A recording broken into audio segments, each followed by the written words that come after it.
Assalamualaikum warahmatullahi wabarakatuh. Alhamdulillahirabbil alamin wal 'aqibatu lil muttaqin ala zalimin. Asyhadu an la ilaha illallah wa asyhadu anna Muhammadan abduhu wa rasuluh. Rabbi shrah li sadri wa yassir li amri wahlul 'uqdatam min lisani yafqahu qawli. Rabbi yassir wa la tu'assir ya karim. Selamat datang ke live My Book Time pada kali ini, anjuran Kelab Membangun Buku Malaysia. Hari ini kita bersiaran pada bulan Ramadan. 15 Ramadan hari ini. InsyaAllah untuk kita sama-sama mengupas satu buku yang saya rasa sangat menarik oleh seorang panel yang sangat hebat yang akan saya perkenalkan sekejap lagi, insyaAllah. Terlebih dahulu seperti biasa saya nak minta mana-mana yang sedang mengikuti live ini sekarang untuk kita share dahulu live ini, tekan button share ke grup Facebook yang kita ada, copy link, hantar ke grup WhatsApp kenalan yang kita ada. InsyaAllah mudah-mudahan sesi pada hari ini akan kita sebarluaskan supaya lebih ramai mendapat manfaat, insyaAllah. Boleh dahulu saya minta kalau ada yang tengah live sekarang untuk komen dahulu sama ada suara saya jelas ataupun tak jelas, suara saya okey ke tak okey. Kok lah pagi ni dah dengar suara macam orang nak dah apa ni, suara orang puasa kan, kok lah tak berapa jelas pagi ni. Siapa yang okey. Untuk makluman semua, sesi My Book Time kita diteruskan juga walaupun pada bulan Ramadan, insya-Allah. Buku-buku yang kita kupas masih seperti biasa. Dan alhamdulillah pada hari ini cuba minum air segelas dulu. Boleh. Kita, tapi ni live kan? Dia tak boleh takut kata ni. Kalau rakaman boleh kata ni, rakaman waktu maghrib. Buku yang kita pilih pada kali ini adalah sebuah buku yang ditulis oleh penulis luar negara dan bukunya dalam bahasa Inggeris. Saya rasa masih belum ada terjemahan dalam buku bahasa Melayu. So agak unik sebab sebelum ni kalau tidak silap kebanyakan buku yang kita kupas adalah buku dari bahasa Melayu, dan alhamdulillah kali ini kita berjaya menjemput seorang panel yang sangat hebat untuk kita mengupas buku yang ditulis dalam bahasa Inggeris, dan penulisnya bukan calang-calang orangnya, yang insyaAllah akan diperkenalkan sekejap saja lagi, insyaAllah. Okey, tolong share dulu. Kita dah ada beberapa orang tengah live sekarang. Mungkin boleh komen dari mana viewers semua sedang ikuti live kita pada hari ini, insyaAllah. Okey, boleh je kot, insyaAllah. Kita mula dulu tanpa melengahkan masa. Saya mempersilakan sahabat saya Farizul Sarudin, seorang pengurus kanan di sebuah syarikat minyak dan gas yang terkemuka di tanah air. Persilakan panel kita, Saudara Farizul. Assalamualaikum. Apa khabar Saudara Farizul? Waalaikumsalam warahmatullahi wabarakatuh. Saudara Fakrul Razi. Alhamdulillah sihat. Apa khabar di sana? Lama tak jumpa. Alhamdulillah. Lama tak jumpa. Anda takut kita jadi macam sembang pula hari ni, Farid. Tapi tak apalah. Kita santai-santai tak apa. Untuk makluman penonton semua, Saudara Farizul merupakan sahabat saya sejak daripada zaman universiti dahulu, dan hari ini beliau berjaya kami cekup untuk bersiaran pada hari ini. Saudara Farid sekarang bersiaran daripada mana tadi? Sekarang bersiaran daripada Selangor, Puchong. Macam nak panggil kru ke Fakrul Razi pun saya tidak tahu.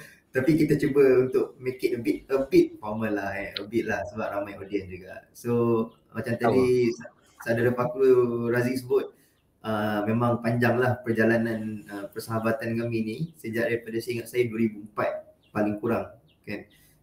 Memang saling mengenali dan saling bersama dalam banyak hal dan keadaan, dan sudah tidak bertemu dan bersua dan bertanya khabar agak lama, dan akhirnya dipertemukan semula melalui satu common interest lah, ya, iaitu pembacaan. Cumanya saya nak buat disclaimer awal-awal, Fakhrul Razi is even more avid reader than me lah. Jadi kita cuba. No, that. Kita tak tahu. Saudara Farid, saya rasa bacaan Saudara Farizal adalah bacaan buku-buku yang agak rare. Beliau juga seorang penggemar karya Ar-Rumi, kan Farid kan? Betul. Saya rasa itu agak rare lah di kalangan pembaca kita hari ini. Ada soalan daripada, belum ada soalan daripada audiens, Saudara Farid. Maaf rasanya soalan penting untuk saya tanya. Tuan Farizal ada jumpa Lewis Hamilton dah ke?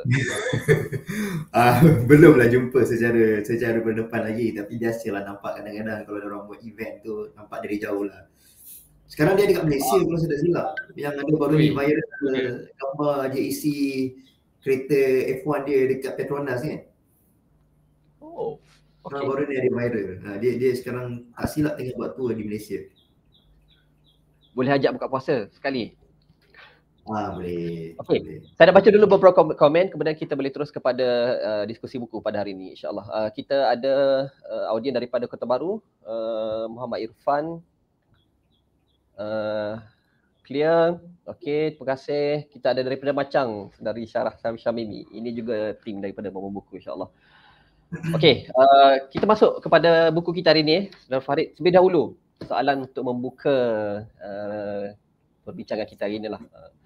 Sebab buku ni saya rasa walaupun dia agak bestseller, agak popular, cuma saya tak tahu sama ada buku ini adalah satu buku yang cukup turut popular di kalangan pembaca di Malaysia ini. Cuma sebelum kita masuk kepada lebih lanjut ataupun lebih dalam, mungkin Saudara Farid boleh brief dulu. Sebenarnya buku Letters to a Young Muslim ni ceritanya tentang apa?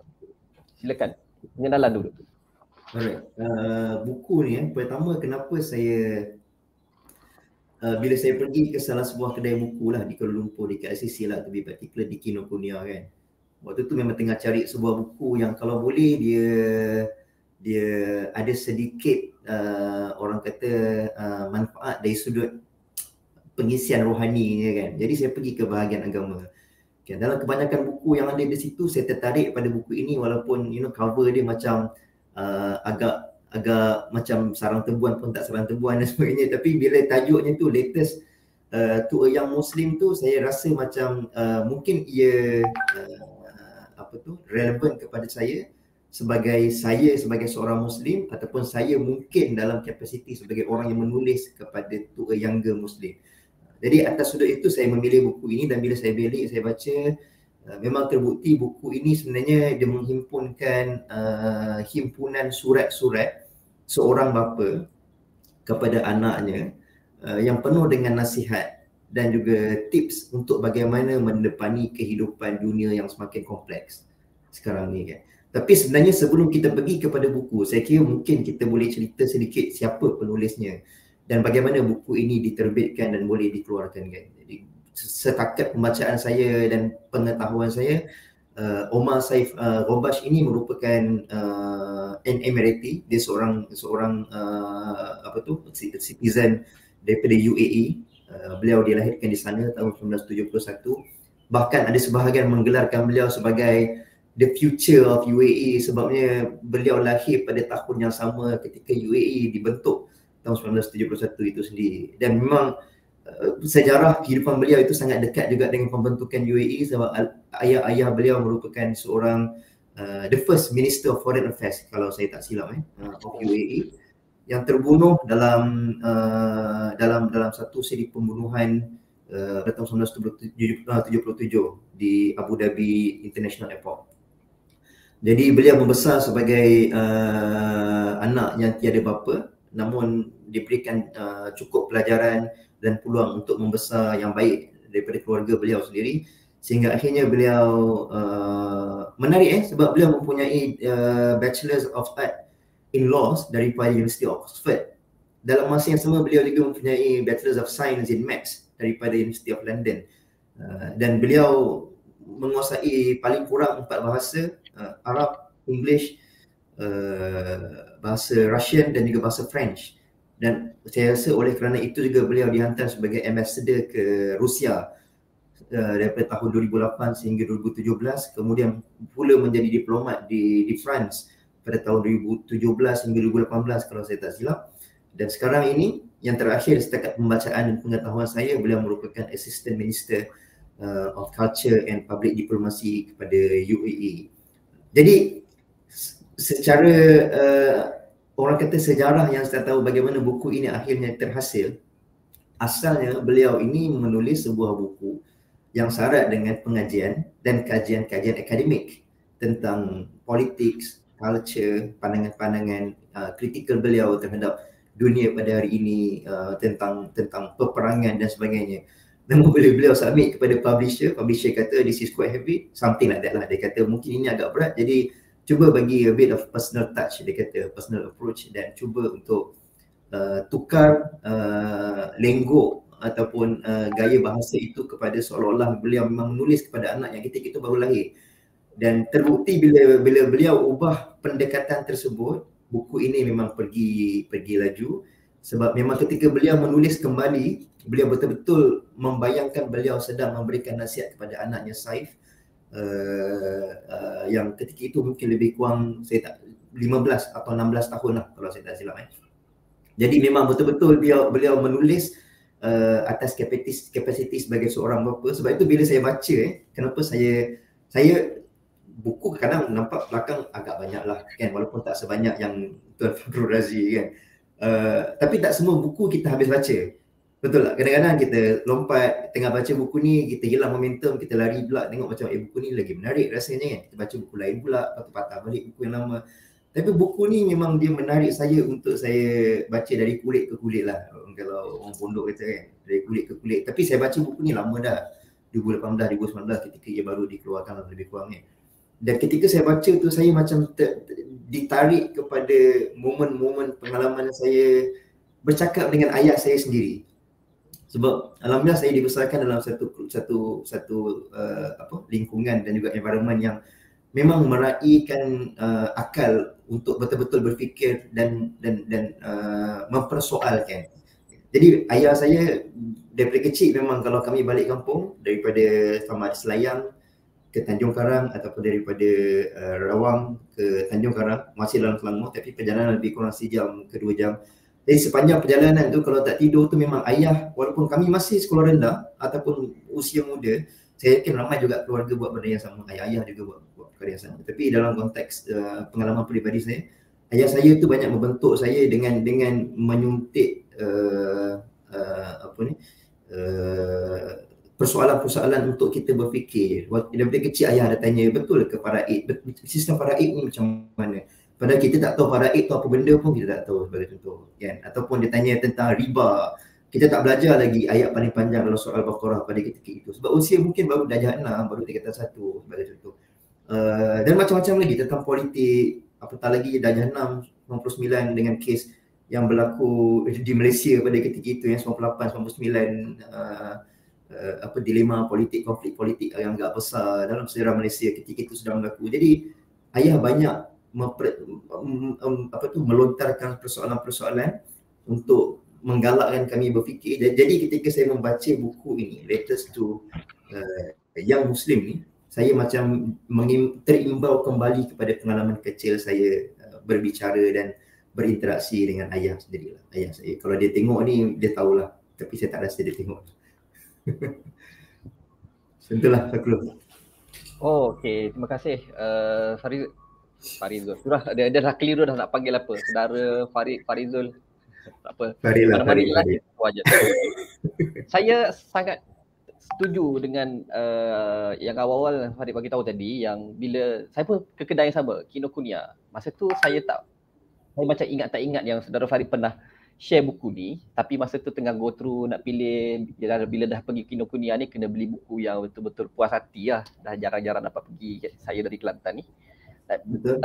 It stands out lah buku ni dari sudut design dan tajuk tu agak catchy untuk kita orang muda yang masih mencari sesuatu yang boleh mengisi craving kita untuk mencabar pemikiran, untuk kan benda-benda macam tu. So it stands out saya rasa.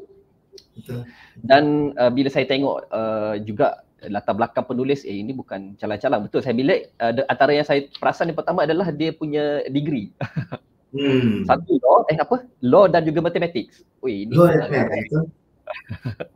biasa orang power law dia dah tak tahu lah Farid, mungkin Farid tak power maths memang out lah. Bro, to be honest ya.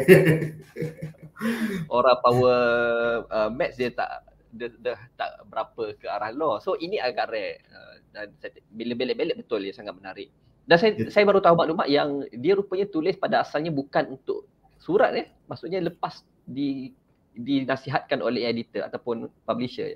Betul. Dan saya rasa sedikit tambah, saya rasa strategi itu sebab saya sendiri secara peribadi saya sentiasa rasa apabila sebuah buku itu ditulis dengan personal approach yang macam itu, dia akan jadi sangat bermakna dan mudah untuk kita relate kepada intipati buku tersebut. Sebagai contoh dulu Tun Mahathir atau mungkin bukan Tun Mahathir sendiri, kalau tidak terlalu kontroversi untuk saya sebut nama beliau, tapi ada sebuah buku yang pernah dikompilasikan yang merupakan himpunan surat-surat beliau kepada world leaders, kan? Kalau pernah jumpa kan, selected letters to key prominent leaders, something like that lah, oleh Tun Mahathir. Dan bila kita baca itu, sebab kita tahu bila Tun Mahathir ataupun sesiapa sahaja menulis dalam bentuk surat, bila ia sebuah surat ni, dia maknanya bertujuan untuk diberikan dan mudah-mudahan dibaca oleh penerima.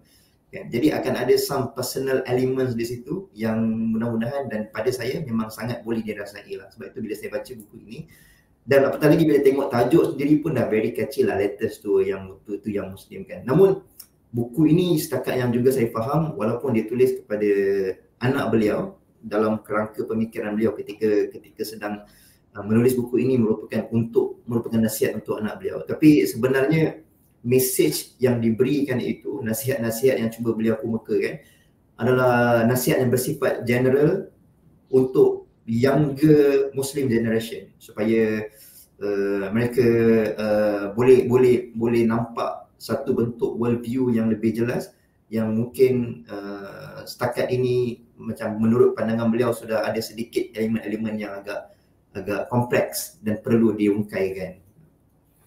Kita akan bincang lebih lanjut. Dia jadi macam-macam perbincangan. Okey, sebelum saya nak tanya soalan yang seterusnya. Tadi kita dah identify beberapa faktor yang menyebabkan buku ini menjadi satu tarikan. Design, personal touch dan juga mungkin tajuk buku itu sendiri dan juga background, latar belakang penulis ambassador sekarang dah jadi Timbalan Menteri Omar Saif Wabash ini. Setelah saudara Farid baca buku ni, apakah lagi faktor yang saudara Farid rasa, sebab setakat yang saya cuba tengok-tengok, Omar Saif ni agak prominent speaker juga. Dia banyak dijemput ke pentas-pentas untuk membicarakan tentang buku dia, termasuk juga top di Google, kalau tak silap, Google Top, something like that. So memang ini somebody boleh bicara tentang buku tentang Muslim tapi dijemput ke top di Western country, something like that lah. Jadi setelah baca, apa lagi faktor yang saudara Farid rasa menjadi wow factor kepada meletupnya buku ini di pasaran dunia sebenarnya?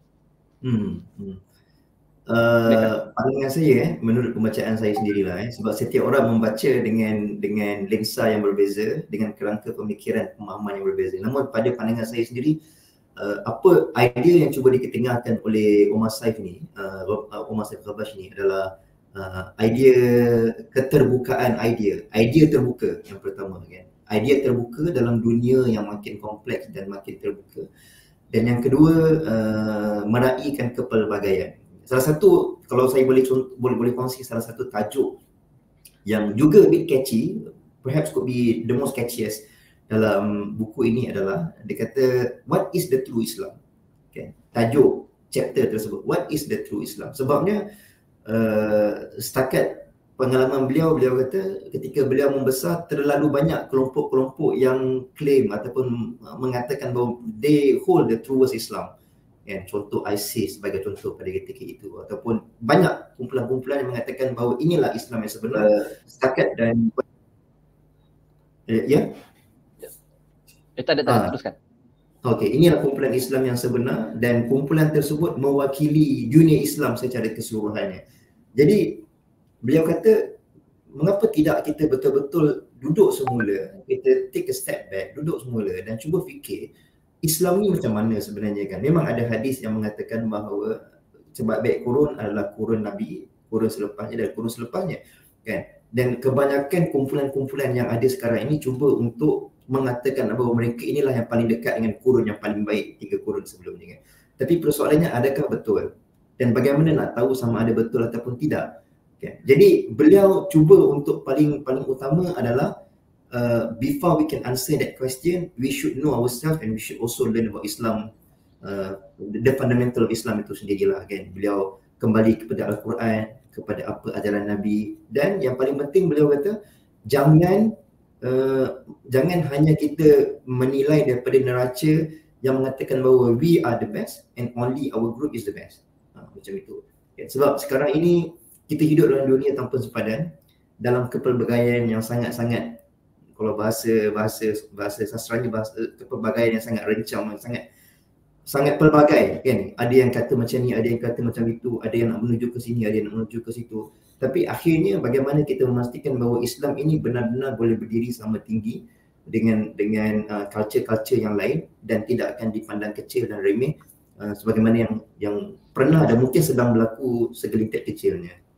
Jadi ini persoalan-persoalan yang dibangkitkan oleh Omar Saif Ghabash lah kan. Dan tentang keterbukaan idea, tentang kepelbagaian yang perlu diraikan. Dalam kepelbagaian yang perlu diraikan, saya teringatlah tadi pun awal kita sembang pasal Ustaz Syahri kan. Ustaz Syahri, siapa tak kenal kan Ustaz Syahri. Beliau yang nasihat yang beliau pernah bagi saya ketika saya nak kahwin sebenarnya. Tapi saya rasa nasihat tersebut terguna pakai dalam segala aspek lah. Beliau kata, Farid, celebrate differences. Dia katakan, raikan kepelbagaian. Saya tanya, what would be, apa satu nasihat Abang Syahri? Saya nak kahwin ni, waktu tu nak kahwin kan. Apa satu nasihat satu je dia katakan. Itu dekat masjid UIA. Dia kata, satu yang Farid, celebrate differences. Dia katakan, raikan kepelbagaian. Sebab setiap manusia ni walaupun ada persamaan, tapi pasti akan ada perbezaan. Jadi bagaimana kita nak memastikan perbezaan itu tidak menjauhkan kita, bahkan menjadikan kita lebih dinamik dan lebih progresif.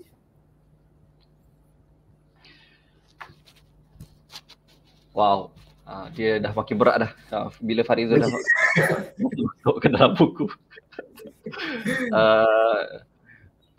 Refleksi daripada buku ini yang dikaitkan dengan pengalaman diri sendiri ini antara bukti yang saya rasa antara macam yang sebut tadi bahawa antara kekuatan yang ada pada buku ini adalah bagaimana ia agak dekat. Walaupun perbincangan itu adalah perbincangan yang berat, tapi ia juga dekat sebenarnya dengan kehidupan kita dan kadang-kadang memang kita akan refleks. Macam tajuk yang Saudara Farid bagi tahu tadi, dia terus apa tajuk dia? Terus, what is the true Islam? What is the true Islam? Jadi saya baca, dia ni power betul. Benda ni dia pesan ke anak dia. Sebab saya tak tahu lagi rupanya sebelum tu dia adalah satu penulisan ilmiah. Dia saya kira-kira anak dia belasan tahun kan, 15 ke 17 something like that. Dan dia untuk seorang anak muda berumur 30-an, dia macam kita ni, kita rasa wow, ini juga satu benda yang menarik dan mungkin masa tu saya pun reflect, mungkin satu hari nanti kita pun kena pesan benda yang sama ke anak-anak kita. Betul. Kita sekarang pun semasa dah ada anak kan. Jadi macam tu jugalah, sebab tu bila saya kata di awal bila saya tengok tajuk ni, buku ni mungkin berguna untuk saya sebagai saya waktu itu a young Muslim, ataupun could be something that I want to pass on to the younger Muslims kan, a compilation of letters. So memang begitulah. Saya rasa manfaat dan berfaedahnya buku ni pada ketika saya beli dan masih lagi bermanfaat. Exactly. Okay, terima kasih Farizul atas jawapan tentang apa yang menarik tentang buku ini, dan saya rasa terlalu banyak kalau kita nak kupas tentang konten di dalamnya, tapi mungkin ada sebahagian lagi bab ataupun perbincangan yang ada dalam buku ini yang mungkin Saudara Farizul boleh kongsikan, nak highlight yang mungkin lebih sesuai, yang berkaitan dengan negara kita mungkin, ataupun ada sebahagian pandangan yang kontroversi ataupun yang memberi kesan kepada diri panel ataupun Saudara Farid sendiri. Ada lagi tak bab yang Saudara Farid nak kongsikan dengan kita hari ini? Mungkin boleh share? Kalau bab memang banyak lah. Fakrul Razi kru. Bab memang sangat banyak. Bab memang sangat banyak yang menarik kan. Tapi saya rasa antara tema dan juga pesanan yang agak konsisten daripada letter pertama ke letter yang paling hujung adalah beliau kata, ini dalam pemahaman yang saya boleh rumuskan dia kata, we always have choices and we should take accountability and responsibility over what we choose. Okay. Tapi before we can make the choice, sebelum kita boleh buat apa-apa pilihan, paling utama adalah untuk kita betul-betul memahami seluruh konteks sesuatu yang kita ingin cuba buat pilihan tentang perkara tersebut. Dan yang kedua, selepas kita betul-betul dah faham, dia akan sentiasa ada dua pilihan. Contoh dalam contoh yang paling mudah, tanpa ada niat untuk pergi lebih mendalam, yang saya boleh kongsikan adalah antara perdebatan di Malaysia, contoh, tapi tak nak bincang panjang tentang baca kunut atau tak baca kunut sebagai contoh. Yeah. So itu perkara khilafiyah. Ini dia tidak bincang di sini. Ini terlalu kecil kan, fiqh yang agak furuk dan khilaf kan. Tapi makna kata kita ada pilihan sama ada kita nak baca ataupun tak baca. Kan? Dalam masa yang sama, untuk kita betul-betul membuat keputusan dan pilihan tersebut, kita kena faham asas kepada pilihan yang terbentang di hadapan kita. Kenapa kita kena baca? Kenapa kita memilih untuk tidak baca? Dan kenapa sebahagian orang memilih untuk tidak baca dan sebahagian orang lain memilih untuk baca? Kan? Dan akhirnya bila kita telah pun membuat keputusan sebagai contoh untuk mengikut satu aliran membaca kunut sebagai contoh, maka we have to take the responsibility lah. Kita kena ambil tanggungjawab dan ambil seluruh accountability pada pilihan yang telah pun kita buat, dengan tidak dalam masa yang sama meremehkan dan memperkecilkan kumpulan yang memilih untuk melakukan yang sebalik daripada apa yang kita buat sebagai contoh.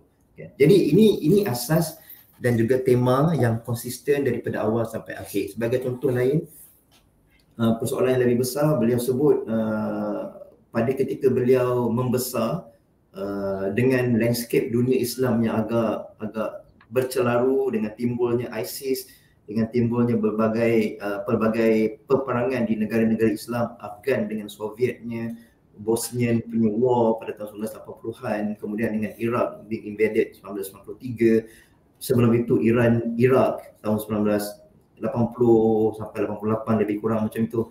Jadi beliau kata, dan ketika itu wujud pula notion of suicide bombing untuk justify means for the sake of, for the cause of Islam, dia kata.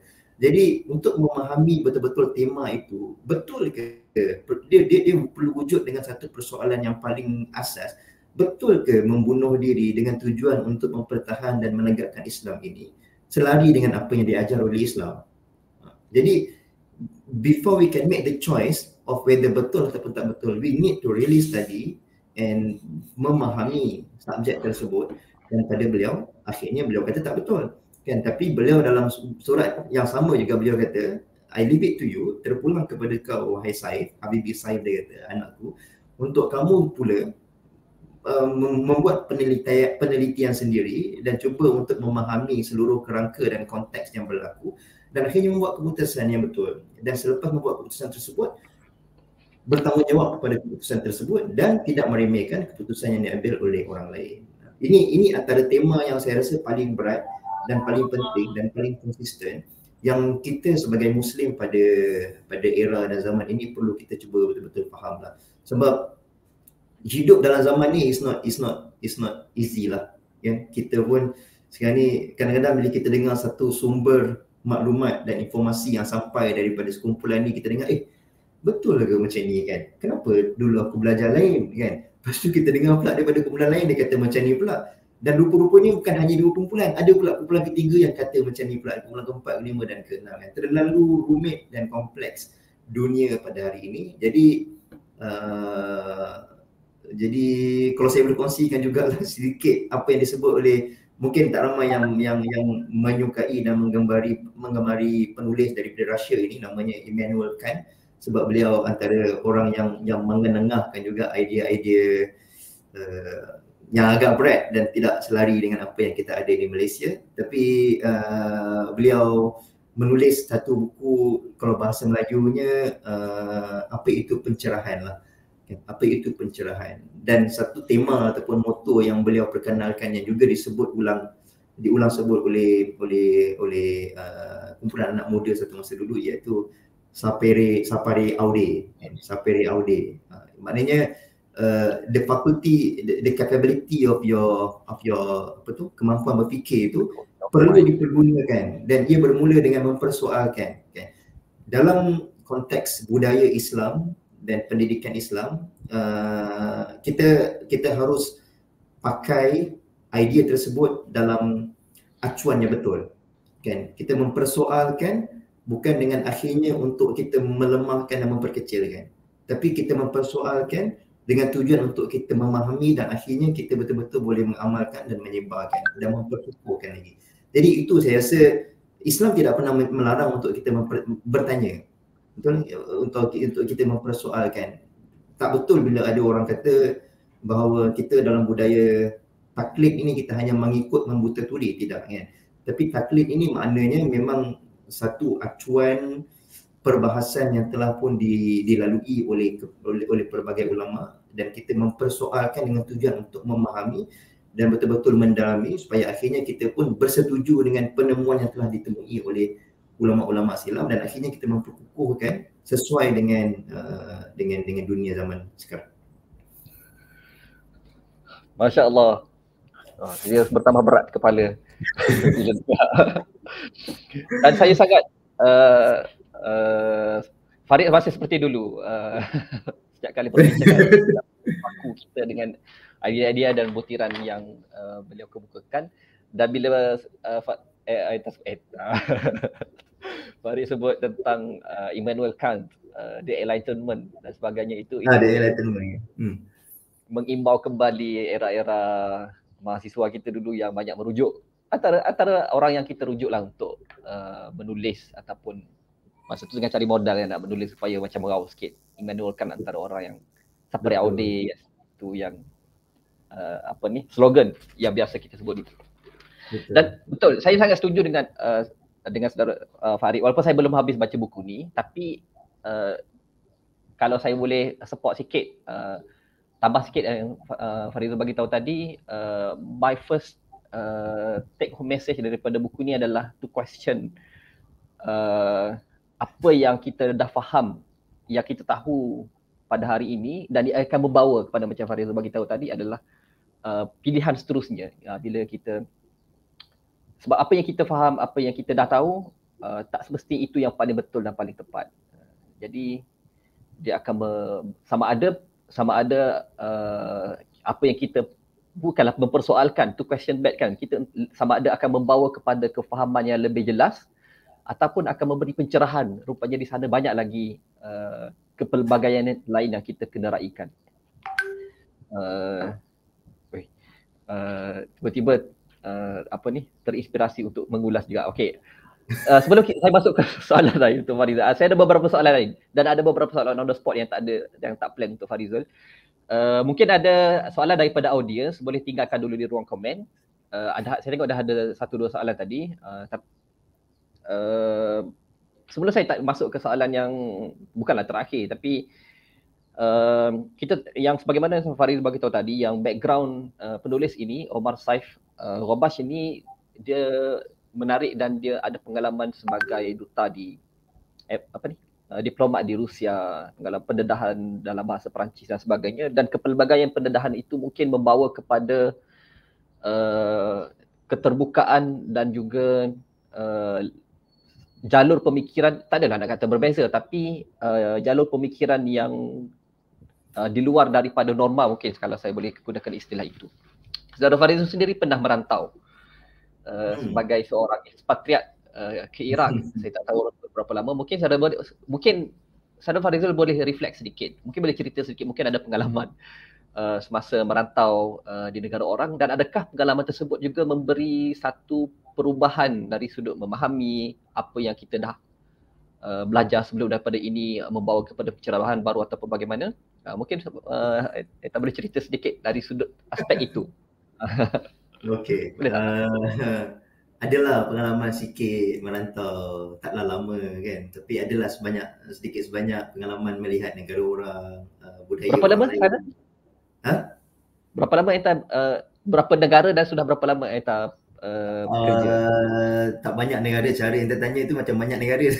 Tak banyak negara pun. Cumanya dihantar untuk berkhidmat di Iraq, di kawasan Basra, secara spesifiknya di Garaf. Lebih kurang 3 tahun lah, hampir 3 tahun.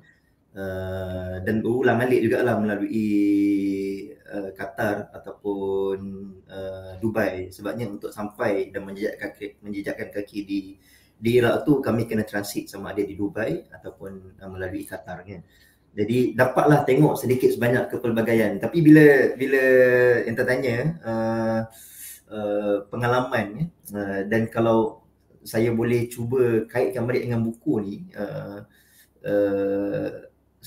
antara sentence ataupun statement yang ditulis oleh penulis buku ini dalam salah satu topik, saya tak ingat yang mana, dia kata ketika itu beliau mencabar dan cuba untuk membangkitkan persoalan bahawa tentang what is the true Islam kan. Dia kata maksudnya adakah Islam yang paling betul itu hanya datang daripada negara Arab, kalau bahasa Melayunya kan. Dan beliau terus menjawab, dia kata tidak kan. Islam or the true Islam is not only coming from negara Arab, bahkan sebenarnya mungkin sedikit sebanyak, kalau berdasarkan pengalaman saya, kalau saya boleh kata, with very much due respect to our friends in Iraq, tapi saya bergembira bahawa saya lahir dan belajar agama di Malaysia, dalam bahasa yang lembut yang saya boleh sebutkan. Maknanya kata ketika kita mengharapkan untuk kita lihat Islam di sebuah negara ataupun di mana-mana negara lain yang mana Islam itu muncul dan dikembangkan, tapi rupa-rupanya Islam itu sudah pun kita temui terlebih dahulu di negara yang kita dibesarkan, dilahirkan dan dibesarkan. Ada banyak perspektif dan juga sudut pandang yang berbeza apabila kita merantau. Memang ini juga sesuatu yang sangat digalakkan oleh penulis sendiri dalam buku tersebut. Dia kata, for young Muslims, pergilah merantau, cuba explore, cuba lihat kepelbagaian dimensi dan cara fikir orang, cara hidup dan cara bezanya budaya setiap lokaliti masyarakat setempat. Dan akhirnya kita akan mampu untuk melihat bahawa Islam ini bukan hanya pada sudut pandang kita faham selama ini. Islam ni ada berbanyak, ada pelbagai versi, ada pelbagai pemahaman, ada pelbagai aliran, dan tidak benar dan tidak tepat untuk kita terus jump into conclusion bahawa selain daripada aliran yang kita pegang itu adalah aliran yang tidak betul kan, ataupun cara faham orang lain yang tidak selari dengan cara faham kita itu adalah cara faham yang tidak benar. Jadi ini antara yang disebut. Contoh bila saya pergi Iraq memang kita tahu kalau di sebelah kawasan saya tu di southern part of Iraq tu memang kebanyakan, boleh saya kata majoritinya itu memang beraliran selain daripada Sunni kan. Jadi cara mereka melakukan ibadah juga berbeza dan cara mereka deal dengan source documents ataupun sumber-sumber rujukan utama juga berbeza kan. Jadinya bila kita ke sana, sebagai contoh, kalau ada sekali dua kali saya diminta untuk menjadi khatib sebagai contoh di masjid kecil saja. Jadi kita kena berhati-hati dan berjaga-jaga tentang nama-nama sahabat yang kita sebut, ataupun cara kita menyampaikan mesej-mesej tertentu kan. Bukan dengan sebab jika kita buat maka ia akan menimbulkan kekacauan ke apa, tidak ya, tapi makna kata sebagai salah satu bentuk respect kita kepada masyarakat setempat.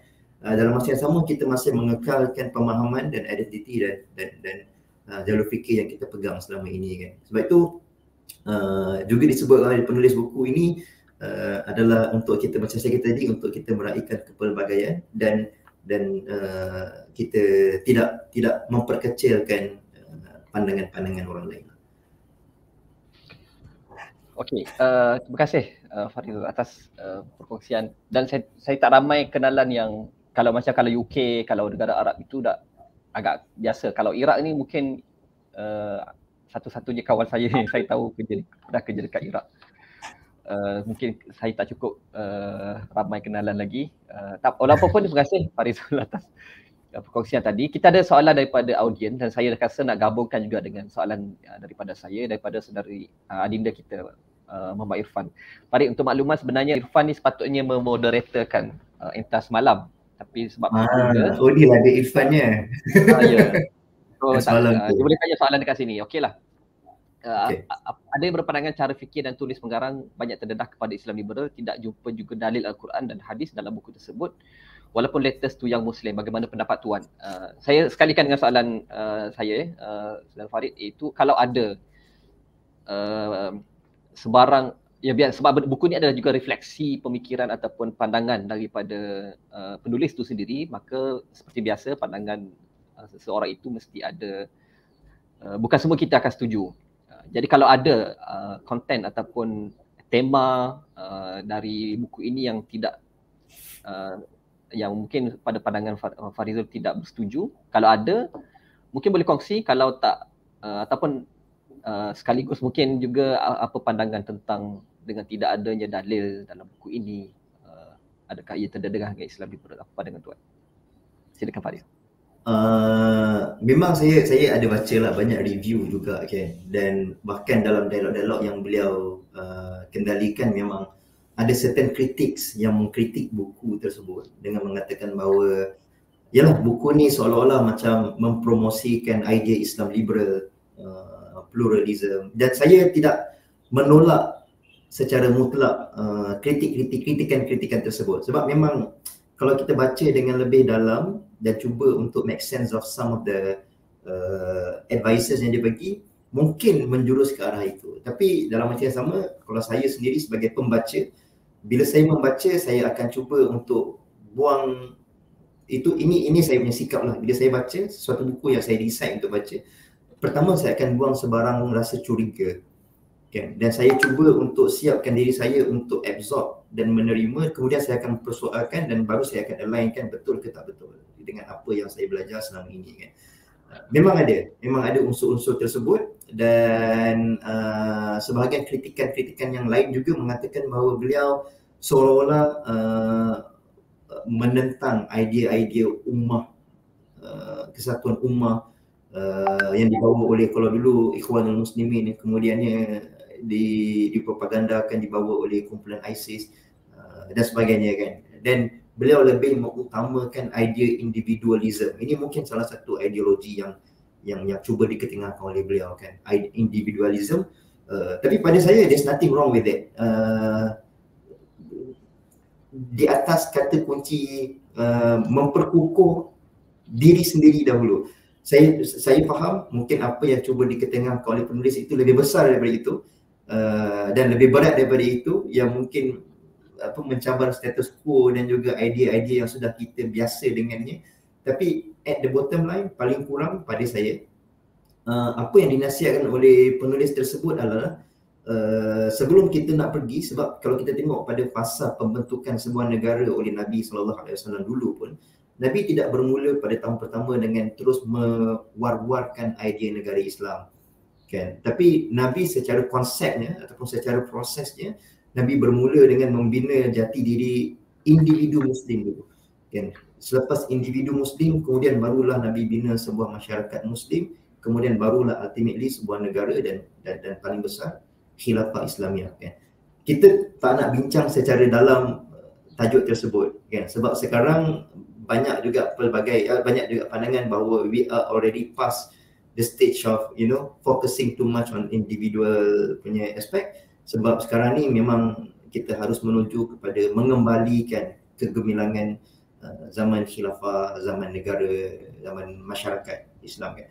Tapi macam saya kata, sekurang-kurangnya yang boleh kita bersetuju dan kita ambil istifadah ataupun manfaat daripada pengajaran dan juga nasihat penulis adalah kita di setiap individual level, di setiap personal level kita sebagai seorang Muslim, dan ini saya rasa selari dengan kebanyakan nasihat-nasihat daripada ulama kita, bagaimana kita sebagai seorang individu Muslim mempamerkan bahawa Islam is a beautiful religion. Dan daripada situ barulah orang akan nampak bahawa bila sekumpulan individu Muslim semuanya bersama-sama menunjukkan keindahan Islam, betapa cantiknya Islam, betapa harmoninya Islam, betapa progresifnya Islam, walaupun individu tersebut tidaklah mengatakan bahawa mereka ini secara bersama-sama sedang berusaha dengan perkara yang sama, walaupun tidak secara official mengatakan tersebut, tapi disebabkan setiap individu itu say ataupun do the same wavelength, orang kata. Jadi insya-Allah Islam akan lebih dihormati, Islam akan lebih dilihat sebagai sebuah agama yang lebih progresif. Dan memang saya, sebab itu bila Irfan tanya itu, memang saya dan saya tidak menolak. Memang ada unsur-unsur tersebut, tapi it's all about bagaimana kita nak filter dan akhirnya kita meletakkan dalam acuan kerangka pemikiran kita sendiri, khususnya dalam konteks negara Malaysia lah. Macam kalau saya boleh kongsikan juga sedikit kata-kata daripada Hamka lah, Hamka 4 bulan di Amerika, kan dia kata saya bermusafir, ini dalam ayat yang saya ingat lah, saya bermusafir ke negara Arab, khususnya ke tanah suci Mekah dan Madinah untuk memperkukuh rohani, dan sudah sewajarnya saya mengembara ke Amerika, ini kata dia, untuk saya memperkukuhkan akal saya. Jadi makna kata ini adalah bahasa Hamka untuk menunjukkan bahawa we shouldn't limit ourselves to only one source ataupun kepada satu dimensi sahaja semata-mata. Bahkan daripada seteruk-teruk tempat pun ada sesuatu yang boleh kita belajar, dan daripada liberal buku, kalau ada orang yang nak mengatakan buku ini liberal, ada sangat banyak manfaat dan juga pengisian-pengisian yang boleh kita ambil pengajaran. Jawapan yang jamik manik lah saya rasa. Merangkumkan semua yang perlu dan meninggalkan apa yang tidak berkenaan.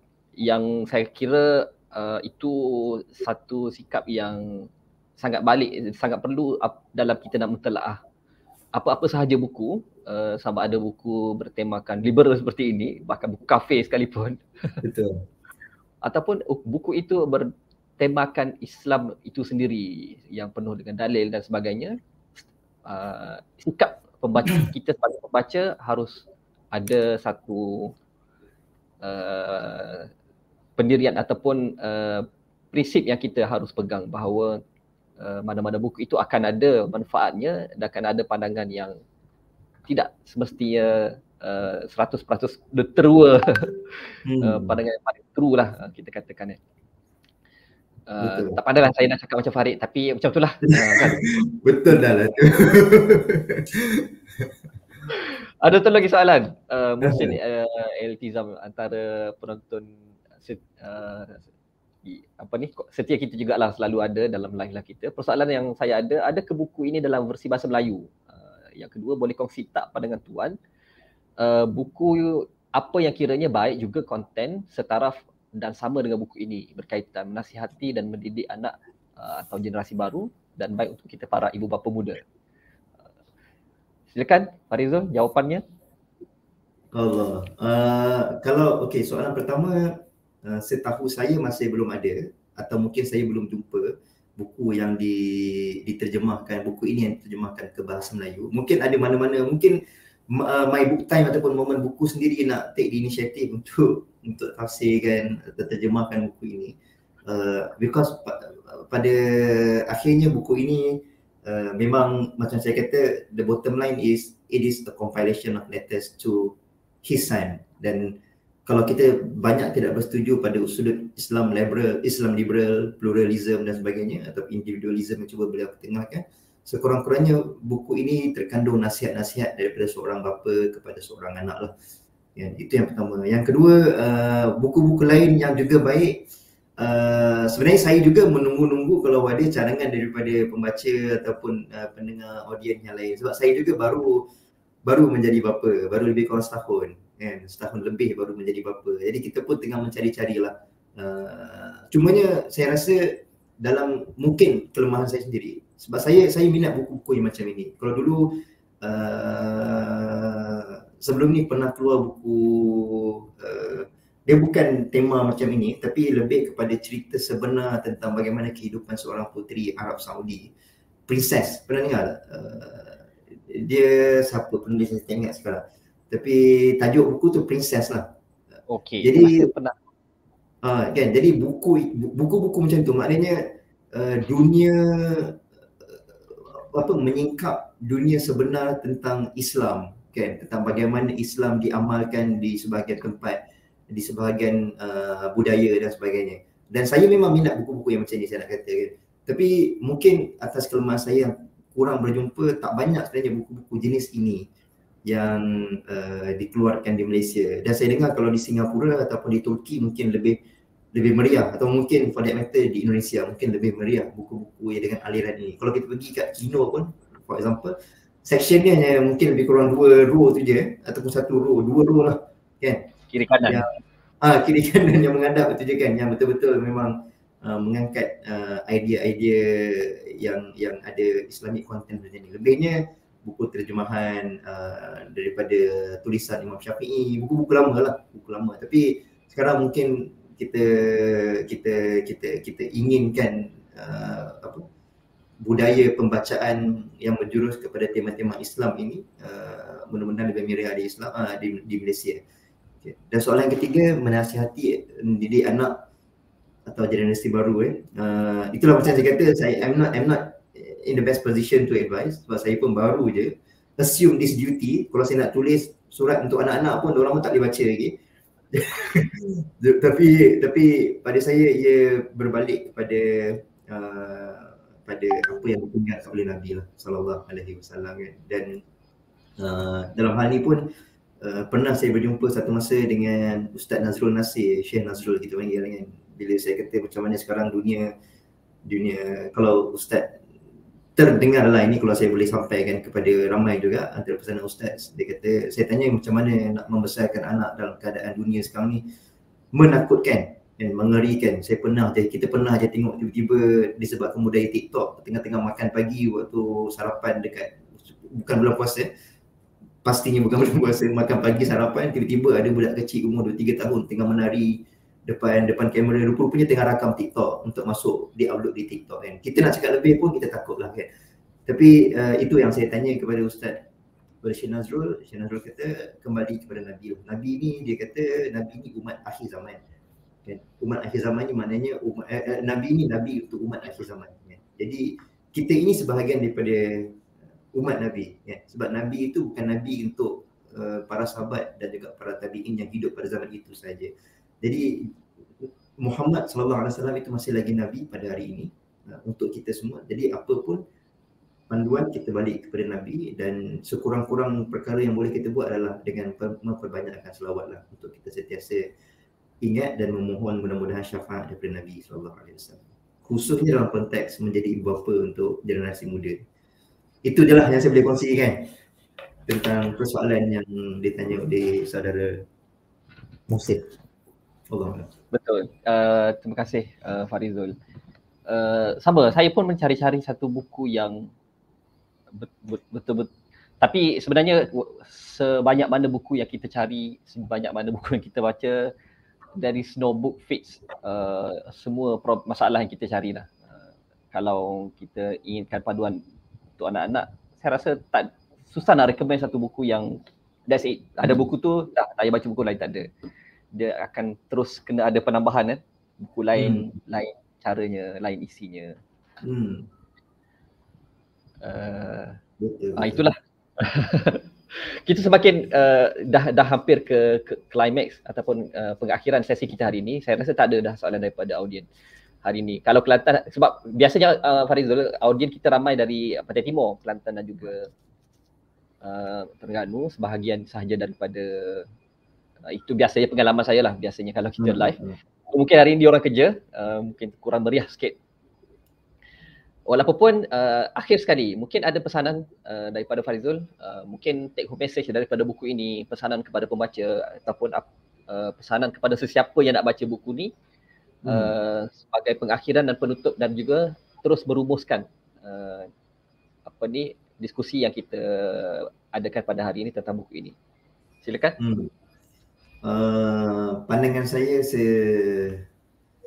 pandangan saya lah dan seterusnya merumuskan tentang buku ini pada saya recommend, saya highly recommend buku ini untuk dibaca oleh kebanyakan orang. Dan bahasa Inggeris yang digunakan juga adalah bahasa Inggeris yang mudah untuk dipahami, simple language, simple English, dan strukturnya juga adalah sangat, the flow sangat cantik, bermula dengan persoalan-persoalan tentang macam tadi dia bermula dengan tajuk the grey area ataupun persoalan-persoalan that you will face, for example. Kemudian dia pergi kepada what is the true Islam, dan kemudian persoalan tentang men and women, persoalan tentang violence dan banyak lagi persoalan-persoalan lain. Dan akhirnya penutup yang dibawa oleh penulis buku ini adalah beliau menceritakan tentang, macam saya kata tadi, the individual responsibility that we have as Muslim untuk kita cuba memperkukuhkan pemahaman kita, dan akhirnya kita bersama-sama dengan individu-individu lain membentuk sebuah wave yang akan akhirnya mudah-mudahan menunjukkan betapa cantiknya Islam, dan betapa indahnya Islam, betapa toleran dan juga progresifnya Islam. Memasuki kepada buku ini sebelum membaca, macam saya kata, dia sentiasa ada dua cara untuk ataupun dua kaedah yang biasanya orang gunakan ketika membaca buku yang saya faham secara general. Ada satu kumpulan membaca dengan persiapan untuk mencabar dan mencurigai penulis. Ini satu kumpulan lain dengan tujuan macam I already have my own understanding. Aku dah ada prinsip-prinsip aku baca ni to find faults untuk aku akhirnya boleh menjawab apa kelompangan dan apa idea-idea serong yang dibawa oleh penulis. Itu satu pendekatan.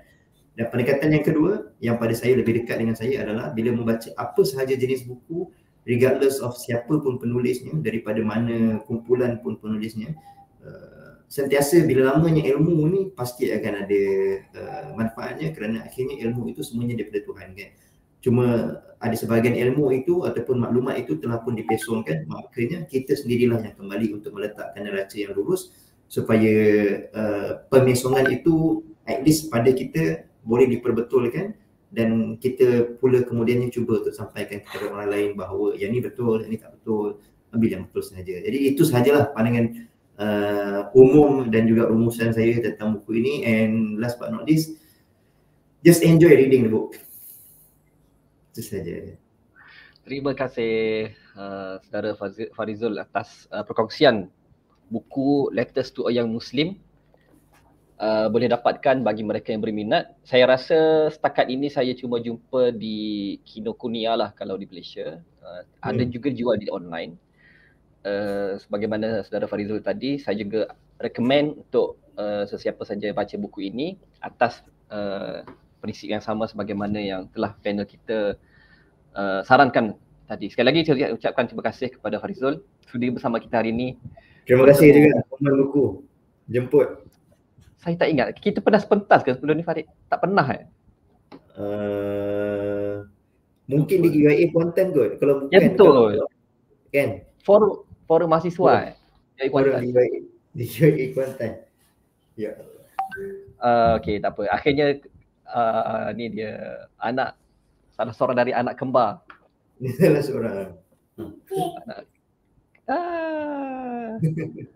Umur berapa ni? Tiba-tiba nak sembang pula. Itulah masuk pula. Ni setahun 4 bulan. Setahun 4 bulan. Yang ni yang laki. Yang ni laki abang dia. Adik dia abang tengah dia tidur kot. Lengit-lengit kat luar tu. Kembar lain jantina. Kan? Laki sepasang kan? Laki seorang perempuan seorang. Alhamdulillah. Betul. Sepasang laki perempuan. Tak apa. Terima kasih Farid. Kita sambung di belakang insya-Allah. Terima kasih kepada semua yang mengikuti live kita hari ini. Yang bersama My Book Time. InsyaAllah kita jumpa lagi sesi My Book Time pada akan datang. Kita ada iklan ke? Poster akan datang? Tak ada. Minta maaf, saya tak pasti sama ada tim ada persiapkan tak poster akan datang. Walaupun insyaAllah My Book Time akan terus bersiaran. InsyaAllah seminggu sekali seboleh mungkin untuk kita kongsikan pelbagai lagi buku menarik kepada rakyat Malaysia. Saya akhiri di sini. Saya Fakhrul Razi Yahya. Saya memohon maaf atas segala kekurangan. Aku qouli hadza astaghfirullahalazim wa li wa lakum. Wassalamualaikum warahmatullahi wabarakatuh.